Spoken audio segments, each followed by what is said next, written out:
Good evening. I am your host for Proven Cure, Sarah McLeod.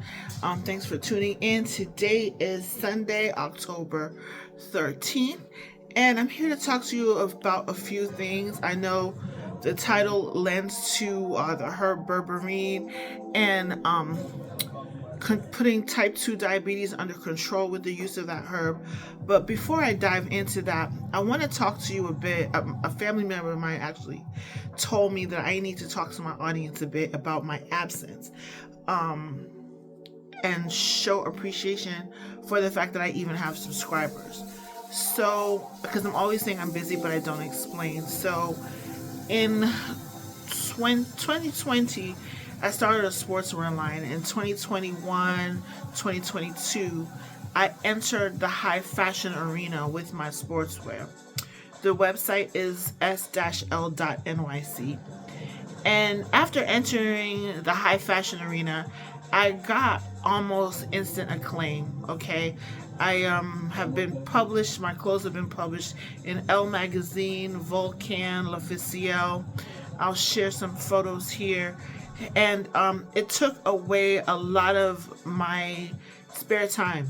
So, partially because of that, also because I was having a lot of difficulty with YouTube demonetizing my videos during the COVID pandemic and everything. So I just kind of put Proven Cure to the side. But I'm back again. This is something I still want to be a priority. I still want to make it a priority. It's something I dedicated an entire degree to and a good 15 years of my career to before becoming a medical writer. Clinical research was my thing. So I don't want to abandon it. Also, what I'm finding now is that there are a lot of medical devices. As now I've been working in medical devices for the past 5 years, which was something I kind of neglected having coming from a pharmaceutical background, right? But having worked in medical devices, I realized how much engineering and biotechnology has come forward in regards to doing a lot in terms of curing disease. And a lot of these medical appliances and devices are in fact becoming available for over-the-counter use. So I have been looking for, in addition to clinical trials about pharmaceutical drugs, not just pharmaceutical drugs, mainly nutraceuticals, things you can buy over the counter, but also medical devices that can be used at home. I myself am a huge medical, I love gadgets. I'm an Aquarian, I love gadgets. So I am a huge consumer of medical devices for doing all manner of things, from hair growth, this is my real hair, to skin clearing and all kinds of things. So there's going to be a pivot in the content of what I share. And hopefully I will also be able to provide links to a lot of those devices as well. So stay tuned for that. Okay, and I'm going to dive into the trial next. Alright, so let's dive right in. The title of the article is Treatment of Type 2 Diabetes and Dyslipidemia with the Natural Plant Alkaloid Berberine. My computer is this way, so if you see me looking this way, that's what I'm looking at. It was published July 2008 in the Journal of Clinical Endocrinology and Metabolism. The cool thing about that is that that journal pretty much indicates that at least one of the treating physicians, one of the contributing physicians here and publishers is in fact a diabetes specialist, otherwise known as an endocrinologist. Okay, I don't have access to the full text of the trial, but I do have enough information here in the abstract to actually share that the trial showed berberine to be in fact effective in the amelioration of blood glucose levels and thereby an effective treatment for type 2 diabetes. So I'm going to kind of read verbatim right now. The objective of the study, the purpose of the study, was to, in fact, evaluate the efficacy, which means the usefulness and safety of berberine in the treatment of type 2 diabetic patients with dyslipidemia. A lot of people colloquially will say, I have cholesterol or I have high cholesterol. They are, in fact, referring to what is clinically termed dyslipidemia. What do I also want to mention here? Berberine is something that's very easy to get over the counter at almost any vitamin store, probably even at somewhere like CVS. I'm not 100% on that. Also, I know it's available on Amazon and a lot of other online retailers. Okay, so let me tell you something quick about the study design. It's a very short study, not a huge study, but the quality of the patients lets us know the quality of the patients and the fact that the entire treatment arm got the same benefits is what lends to the validity of this study, why I'm sharing it, why I'm saying it's worth giving it a try. Okay, so we have 116 patients who were diagnosed with type 2 diabetes and dyslipidemia, high cholesterol, and they were randomly allocated to receive berberine at 1 gram per day, and some were given placebo for 3 months. Okay. Wait, hold on. Let me see if this is considered a randomized trial or if it was the same study group given both the placebo and the berberine. Give me one quick second. I'm looking for the word randomized because if it was a randomized trial, that means we have 2 separate study arms. Let's see.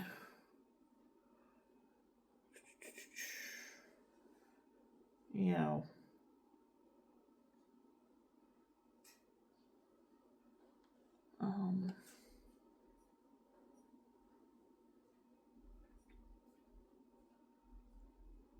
So it's mentioning 2 groups in the results. This is why I prefer to have the full text. You know what I mean? Because I can understand how the trial was done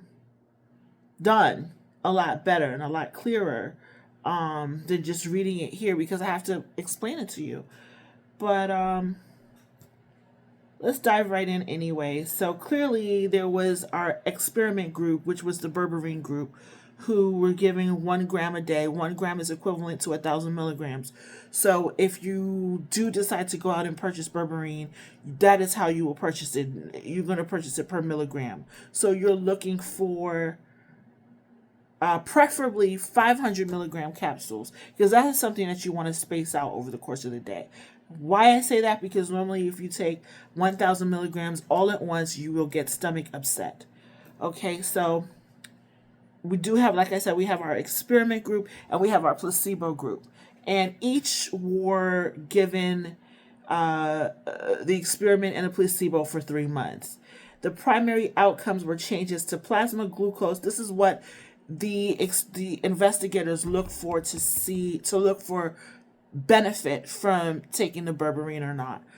The primary outcomes were changes in plasma glucose and serum lipid concentrations. Glucose disposal rate was measured using a medical device called a hyperinsulinemic euglycemic clamp to assess for insulin sensitivity. All right, now let's look at the results. So in the berberine group now, fasting glucose was taken. So of course that's pretty straightforward, right? Especially for our diabetic audiences. They were tested prior to having eaten, probably first thing in the morning, after 8 to 12 hours of not eating. And we have also post-low plasma glucose, meaning postprandial, meaning probably taken right after having eaten breakfast.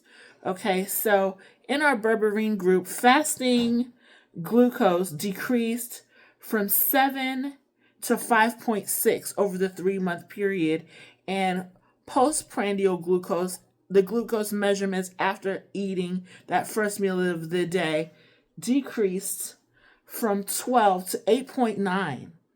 So that's huge, guys. The next thing that was checked was HbA1c's, probably over the course of the day, because let me see. I don't have that information, so I can't tell you when those measurements were taken, but they were being tracked over a 3-month period.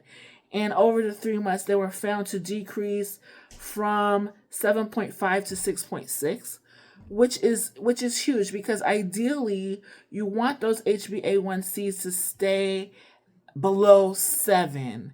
So our type 2 diabetic patients had, prior to taking the berberine, on average 7.5, and after having taken it for 3 months, their blood glucose levels leveled out to 6.6. What else do we have here? Triglycerides, also in the berberine group, decreased from 2.51 on average to 1.61, which is huge.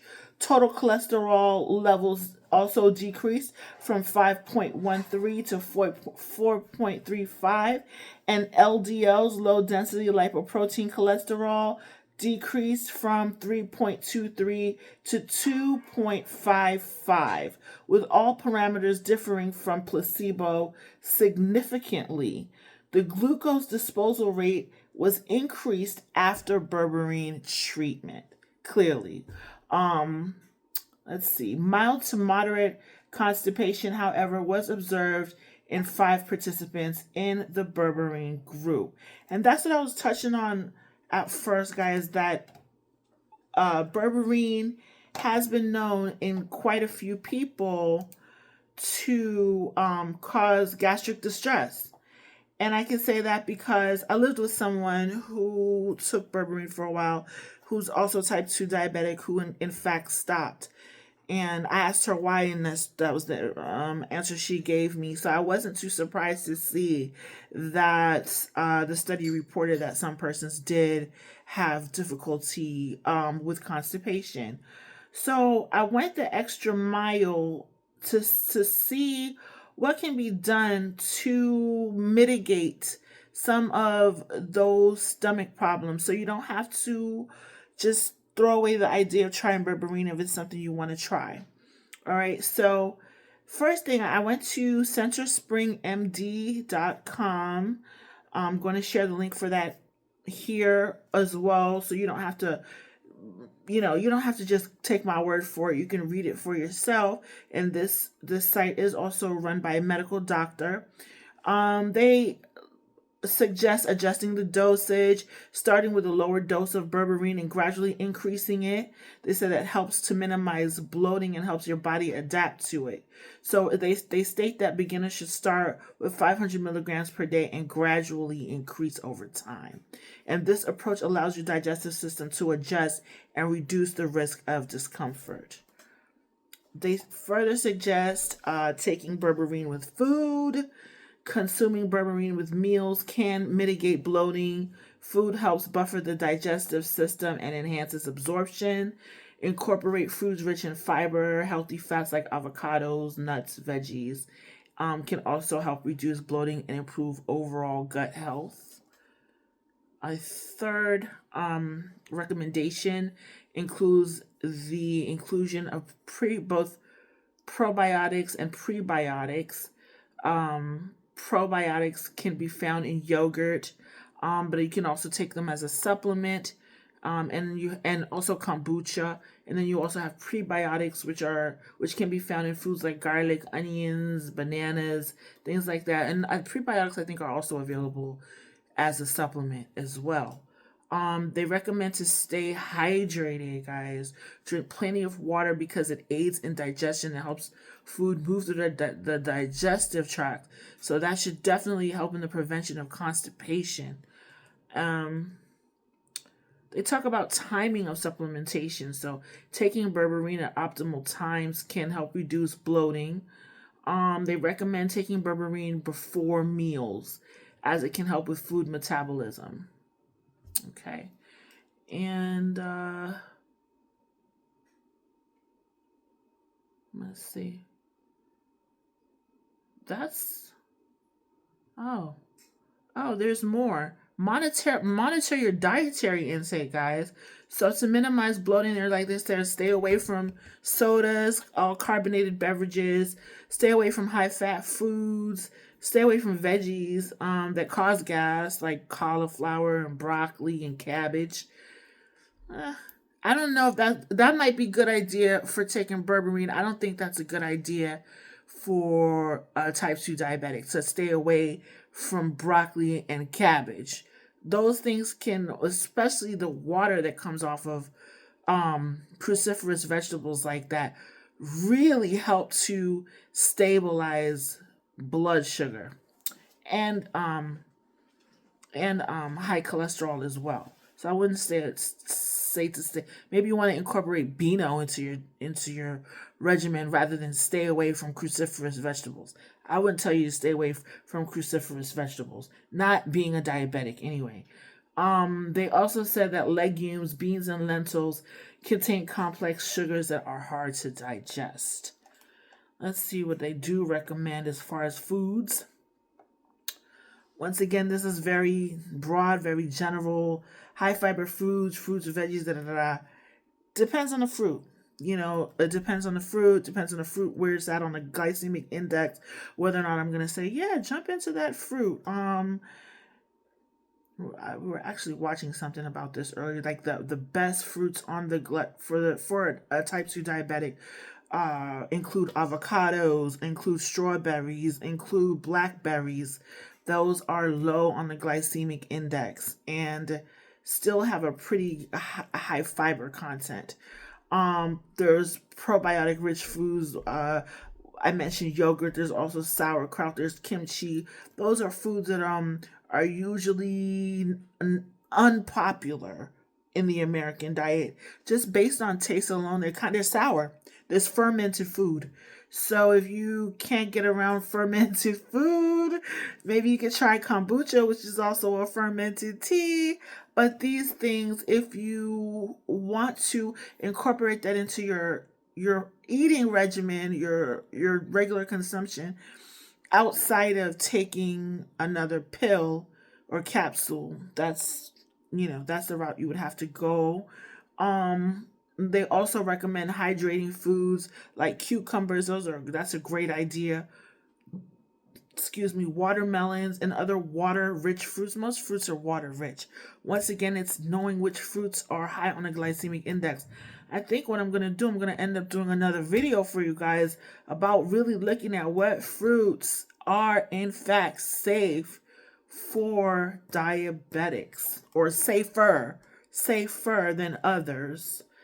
Oh, cool. And they mentioned that exercising is actually great for reducing bloat as well. And with these precautions, you should be able to effectively incorporate berberine into your diet, and find that you're able to bring your blood sugar levels under adequate control with less effort. Okay, so yeah, I am here. I'm going to be posting more frequently. I've kind of put the designing to the side for a while. I have I think I have a pretty good catalog now of clothing. I can stop for at least a year before I start that up again. But yeah, thanks for tuning in. See you next time. Bye. I'm back. The Peanut Gallery says subscribe. You can say it so they can hear you. Subscribe. Please. Subscribe, please. And hit like so other people can see my videos and share. I know this is not a jazzy channel. It's not too much fun going on. All the topics are serious, but as we get older, as we survive, we have to take care of ourselves. And it's good. The more you know, the more you grow. Okay, bye.